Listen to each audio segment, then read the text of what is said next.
So when a patient comes to the Survivor program, when they're referred, we actually spend a lot of time trying to understand what they had and what they were treated with to generate a document that's called a Survivor Healthcare Plan.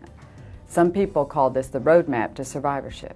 Children who've been treated with cancer understand the concept of roadmap because that directed them through their cancer therapy. So the roadmap to survivorship tells them what they need to do for the remainder of their life to stay healthy. The Survivor Healthcare Plan, which is the document that we give them, includes 3 parts. 1 is the medical summary, 2 is their individualized late effects risk profile, and the 3rd and last part is the surveillance plan. So the medical summary lists what they had, what they were treated with, and we actually go through and count up every dose of chemotherapy when it's important, what kind of radiation they had, to where, and how much, surgeries, and importantly, the bone marrow transplant doses that they received. So we document all that in part 1.